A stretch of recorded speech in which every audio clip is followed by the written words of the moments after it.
Seriously, Mia, you're overreacting. It's more vital for Eric to have this than it is for you, my mom declared, shaking the property document right in front of my face during what was supposed to be a celebration for my new home. He's got a family to provide for. What do you need it for? You're on your own. Those words stung as if I'd been physically struck. I was rooted to the spot in the kitchen of the house I'd sunk my entire nest egg into, gasping for air as everything I thought I knew fell apart. For the past decade as a nurse at Memorial Hospital, I'd been working overtime, picking up additional shifts in intensive care, and socking away every cent that I could. When my folks were facing the loss of their old house, I intervened, using my savings of $175,000 to assist them in purchasing a new house. However, it seems promises don't hold much weight with my family. My stepbrother Eric, the favorite child from my mom's second marriage, was standing there with that irritating smirk he always has. He's always been preoccupied with finding himself, going from one unsuccessful business to the next, never putting a single cent toward our parents' support. But now that he's 38, he's suddenly got a wife and a kid on the way, which, as far as they're concerned, makes him more entitled to what I invested. My stepfather George interjected, without even looking at me, that they had already submitted the required documents. That house is now officially Eric's. I guess I should be pleased about this. In a way, I'm supporting my brother as he builds his family. The offhand manner in which he brushed off what I'd given up really ticked me off. The gorgeous, colonial house that I had grown to adore, the house that I had pictured filled with loved ones for holidays and get-togethers, was essentially being given to someone who didn't deserve it.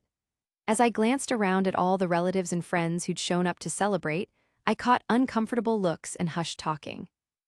My Aunt Sarah, who had practically raised me, stood off to the side shaking her head, utterly amazed at what was happening. Rachel, my closest friend who witnessed me exhausting myself to put that money aside, was holding her drink so firmly I feared it might break.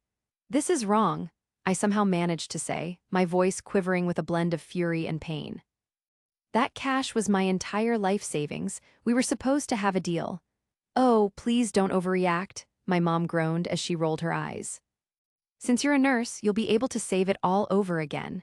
Eric needs a solid home for his child. It's not as if you have a family to take care of." At that point, something inside me just broke. All those years of being the dependable one, the one everyone could count on, the one who always put others before myself, came crashing down all at once. Observing their presumptuous expressions, I realized this was far from over. They really underestimated my capabilities when pushed to my limits.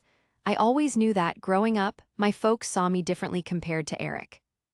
It's been many years since my father died, and shortly thereafter my mom and George got married. Almost overnight, Eric burst into our family dynamic and rapidly became their main focus. I spent most of my weekends hitting the books and working a part-time job at the corner drugstore, trying to sock away enough money for my college education. Meanwhile, they lavished Eric with new vehicles, designer clothes, and a seemingly endless stream of opportunities. I paid my way through nursing school all by myself, toiling away on the night shift as a certified nursing assistant and taking out student loans that I am still trying to get rid of today. It seemed like every time one of Eric's businesses went belly up, whether it was the car wash, the vitamin company, or that cryptocurrency investment, my parents would empty their bank accounts to rescue him. I just watched silently as they refinanced their home not once, but 3 times to fix his messes, even though I saw their golden years were disappearing. They phoned me up about half a year ago, sounding frantic and crying, explaining that they were on the verge of losing their residence, and I didn't even think twice. I'd been putting aside money to buy a place of my own, picturing a cozy little house with a garden where I could finally settle down. I gave them everything I'd saved instead, hoping it would finally demonstrate how much I cared for them. We spent several weeks hunting for a place as a family, and I fell head over heels for the colonial-style house located on Maple Street. The real estate agent helped us navigate the process, and I signed all the initial documents, putting my name on it. Back then, my mom squeezed me real hard and told me, "Darling, you are the best thing ever. We'll figure this out together, as a family," she told me. And I really put my faith in those words. I was so eager to trust her that I chose to overlook the red flags, the hushed phone conversations she had with Eric, those meetings with their attorney that I wasn't allowed to attend, and how they kept pushing back the completion of the documents. Rachel had made an effort to caution me about them. You need to get everything documented in writing, Mia, she advised me over our morning coffees. I just don't have any faith that they'll treat you fairly. I defended them, though, because I was sure that even if they preferred Eric, they wouldn't actually try to cheat me out of my money. Honestly, what parents would ever do such a thing to their own child? The day before the housewarming, I spent what felt like forever at Target, carefully selecting new decor for what I sincerely thought would be my investment. For the bathrooms, I picked out some nice soft towels, and I got some bright throw pillows for the living room area, as well as a home sweet home welcome mat. Right now, all those purchases seem like really mean pranks, just lying around in a house that was unjustly taken from me. As I stood there in the kitchen, seeing Eric acting like he deserved any of this, I started thinking about all those night shifts I worked at the ICU. All those holidays I had to skip, all the relationships I neglected, all the trips I passed up, all just to save up that money. More than just my savings were stolen, they robbed me of years of my life. The room was swirling as the party carried on around me. People began departing, offering strange congratulations to Eric, but pointedly not looking at me. I was by myself at the kitchen counter, eyes glued to my phone screen, when Rachel took the seat beside me. "You should really get in touch with Marcus," she murmured, speaking about her brother, the real estate lawyer. "There's something fishy about how they handled the property transfer. It seems impossible that they could have legally done that without me signing anything." At that moment, Eric and his wife, Jessica, strolled past, loudly discussing the remodeling they were planning. "We're likely going to completely redo the kitchen first," he declared, patting the granite countertop that I had actually helped choose. "Perhaps even tear down a wall or two to truly personalize it to our tastes." A wave of nausea washed over me. As I glanced around the kitchen, my eyes landed on the folder of documents that my parents had shown me when we initially came to an understanding. It was still sitting on top of the fridge, which was always Mom's spot for keeping important papers. While everyone was preoccupied with Eric's ambitious ideas, I quietly snatched it up and tucked it into my purse.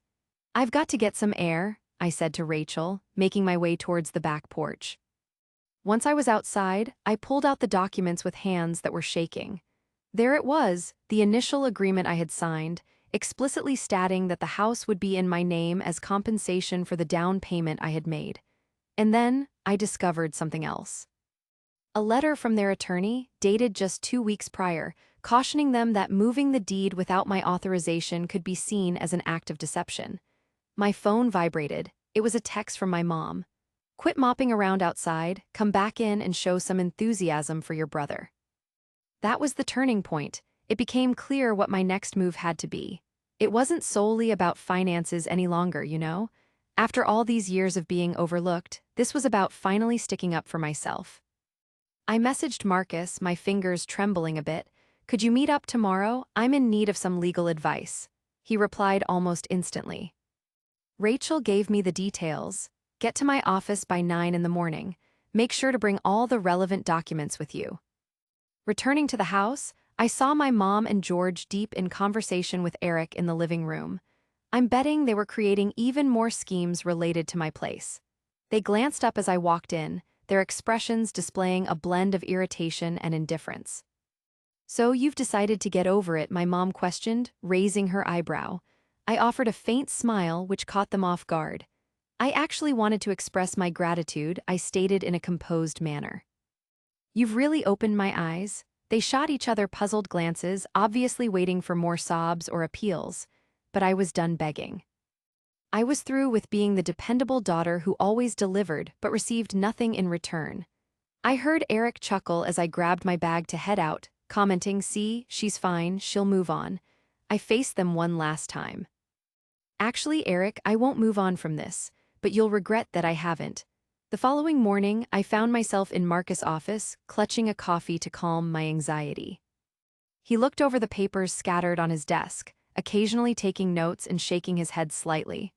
After what seemed like forever, he looked up at me with a small smile. "Mia, they really made a mistake here," he mentioned, lifting up the lawyer's warning. "That transfer of the property isn't just suspicious, it's downright dishonest. I was the one who put up the money for the down payment, I signed the initial papers, and we have solid proof of our agreement. They have no right to simply hand over a house that was supposed to be mine." But it's already happened, I choked out, my voice trembling a little. The official record now lists Eric as the owner. A dishonest transfer can be undone, Marcus stated as he reached for his cell. And I know someone who works at the district attorney's office who would find this case very compelling. Their actions could potentially lead to them facing criminal penalties. My heart began to pound quickly when I heard that. Facing criminal penalties? I really don't want my mom and dad ending up in prison. The possibility of them being in trouble made me pause, even after everything they've done. Pay attention to what I'm telling you, Marcus said with conviction. They basically swindled you out of $175,000. That adds up to major theft. They engaged in deceptive practices. Furthermore, based on these bank records, it seems they may have illegally imitated your signature on some papers. They're betting on you being too kind-hearted to stand up for yourself. He nailed it. Throughout my entire life, they'd relied on me to always be the forgiving one, the one who would give things up without argument. My phone kept vibrating with messages from my mom as we spoke. She switched back and forth between trying to make me feel bad and ordering me to stop acting like a kid. "So, what's your decision?" Marcus asked, watching me intently. I inhaled deeply. "I'm determined to reclaim my home, and I need them to realize they can't continue behaving this way toward me." Marcus acknowledged my statement with a nod and began working on his computer. "I'm initiating an immediate court order to stop them from altering anything about the house. After that, we'll take legal steps to cancel the ownership change. By tomorrow, someone will deliver the official documents to them." Leaving his office, I noticed a bit of weight had lifted off my shoulders. It was the first time since the housewarming party that I wasn't overcome with tears or tremors. Instead, a curious feeling of peace washed over me. I headed to the hospital for my ICU night shift, and about halfway through, my phone suddenly began buzzing with notifications nonstop. Eric had attempted to reach me on the phone 7 separate times. My mother had called a total of 12 times. There were many text messages, all expressing different emotions from fury to terror. The final message I received from Eric caused me to grin slightly. "Just what have you done?" I put my phone on silent mode and turned my full attention to those under my care. "I'll let them be worried for a bit." I wanted them to experience a small portion of the worry they put me through. By the next day, they'd finally understand precisely what occurs when they push the well-behaved daughter too far.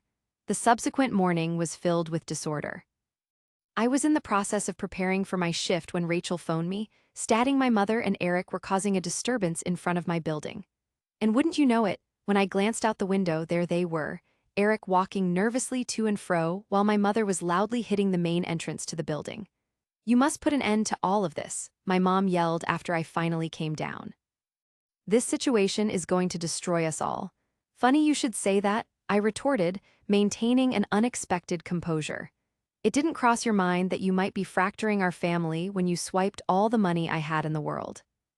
Eric moved closer, his face flushed with rage. "You're completely overreacting. I'm about to have a child." "What did you even intend to do with that property anyway? Just rattle around in it by yourself with your pets?"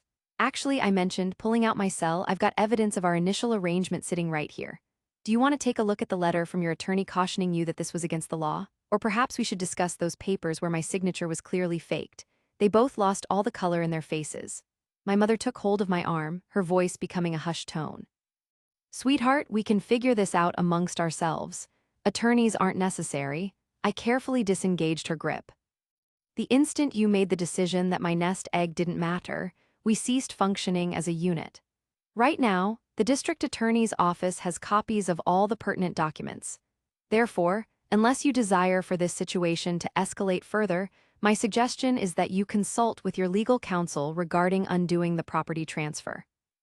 "You would actually subject your own mother to incarceration?" She gasped, tears beginning to appear in her eyes. Those same tears that had previously manipulated me on numerous occasions. "No, Mom, it's possible you're going to bring this on yourself." "I'm only advocating for myself."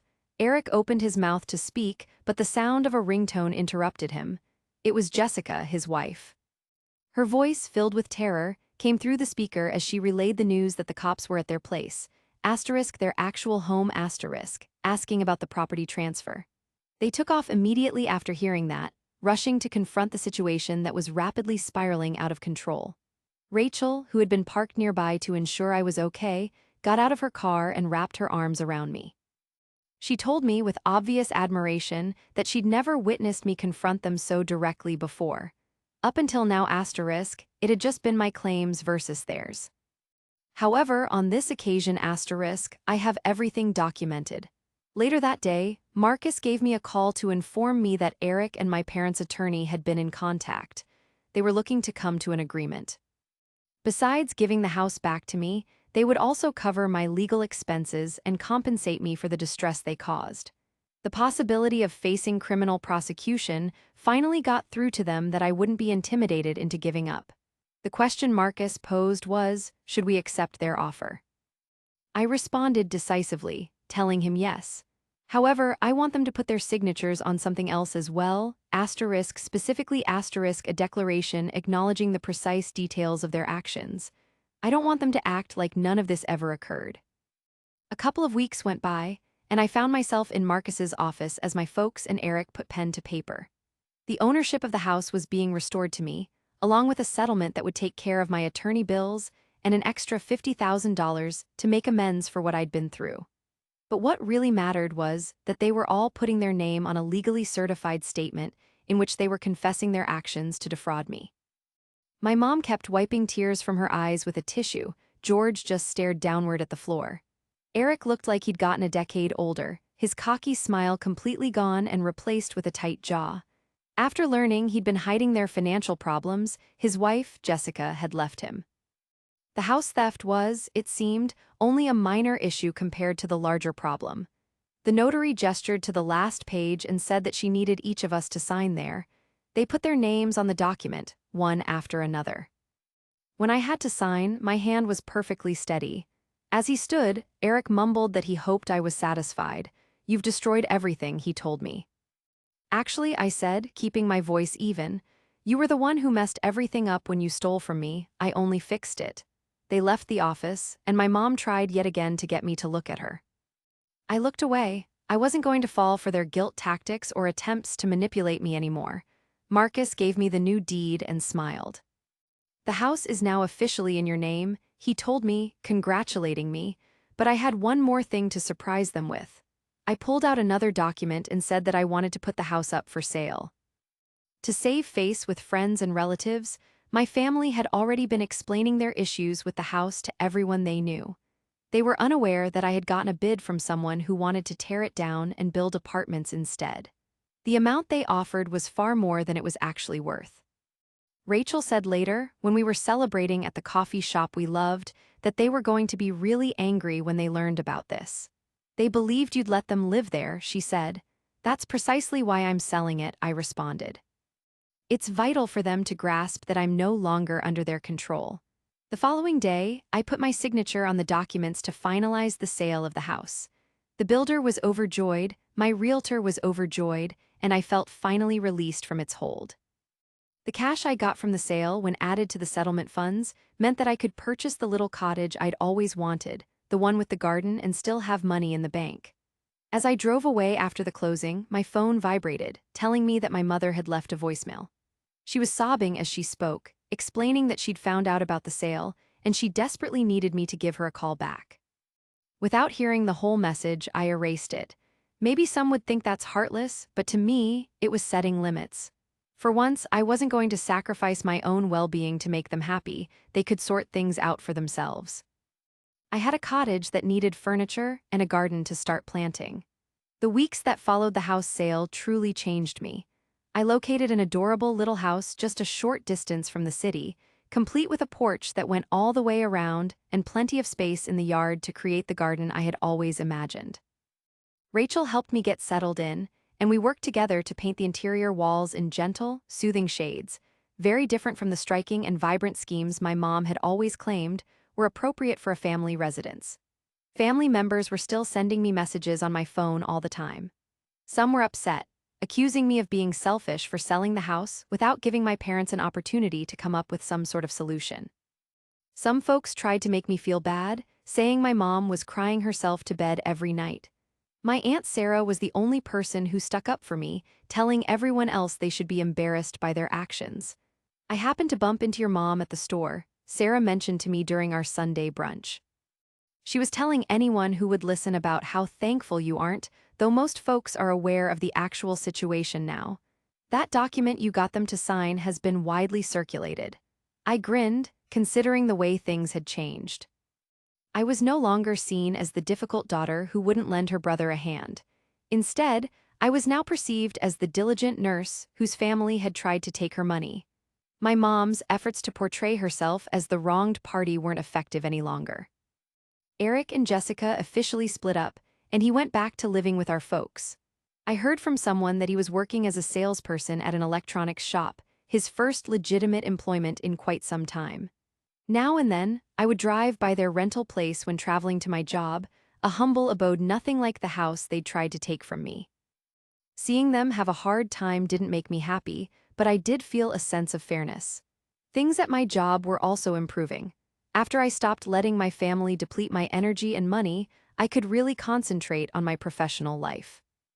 I was able to get the charge nurse position I applied for, which meant I would have more desirable hours, and it also came with a sizable increase in my earnings. The people I worked with definitely picked up on a difference in my demeanor. I found myself smiling more often, speaking my mind during meetings, and no longer volunteering to cover all the holiday shifts just because other people had families they actually wanted to spend time with. One evening, while I was sitting on my front porch enjoying the sunset and thinking about what I wanted to plant, my mother's name popped up on my caller ID. Instead of my normal feeling of unease, I was perfectly at ease as I ignored the call. Afterwards, I listened to the message she left. Her message involved her asking me if I could provide Eric with some funds to help pay his rent, given that he's currently having a difficult time financially. I erased the message and got back to looking through my seed catalog. I had already ordered seeds for tomatoes, cucumbers, and especially violets, which I love. The garden beds were already prepared to receive the new plants, with the soil enriched and ready for new growth. In some ways, I guess you could say that it resembled what was happening in my own life. I had gotten rid of all the negativity from unhealthy relationships and was now prepared to cultivate something worthwhile. Rachel frequently teased that I should actually write a book and suggested I title it How to Ditch Your Doormat Status in Just 3 Easy Steps. Perhaps she had a point. All it took was losing everything I had saved, confronting my family, and finally making myself a priority. It was surprisingly easy, actually.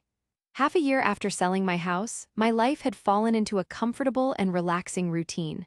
My garden was flourishing, the first tomatoes were starting to turn red on their vines, and the rows of violets were full of blossoms. I'd got to know the people who lived nearby, joined a reading group in town, and even begun seeing someone new, an activity I'd avoided for a long time because my relatives needed so much of my attention and effort. While the family issues hadn't vanished entirely, I'd figured out a new approach to dealing with them. My mother still tried to contact me often, particularly when they were short on cash.